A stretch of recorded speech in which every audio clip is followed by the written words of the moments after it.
මේ ඇතර හූප්ස් එක කහගේ අයිඩිය එකත් මෙන්න මේ හූප්ස් එක මගේ අයිඩියා එකක් කිව්වට මගේ යාළුවෙක් ඇවිල්ලා නිකන් කියපු කතාවක් තිබ්බ මෙන්න මෙහෙම සිද්ධියක් වුණා වෙලා තියෙනවලු. ඒ කියන්නේ කොහෙන්ද ආවේ කින්ද බන්ද කිසිම අදහසක් නැහැ. මම ඕගොල්ලෝ තියන් ඉඳලා අපි ආකාශවි ඔක්කොම ඉන්න අතරතුරේ මම ඔය යන ගමන් ඔය කතාව අර ප්ලොට් එක හදාගෙන කිව්වා.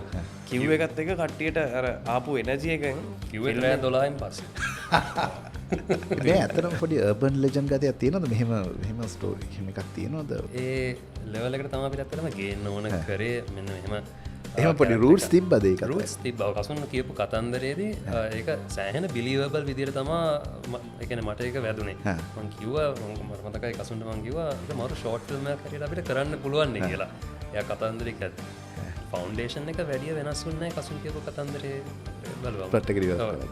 ඒ ෆවුන්ඩේෂන් එක අරගෙන තමයි ඒක උඩින් අපි බිල්ඩ් කරේ මේ ෆෝක්ලෝර් එක. ෂෝට් ෆිල්ම් එකක් රිකවර් කරන්න පුළුවන් ප්‍රමාණයේ එහෙම රිකවරි එකක් අපිත් දන්නවනේ නැහැ කියලා.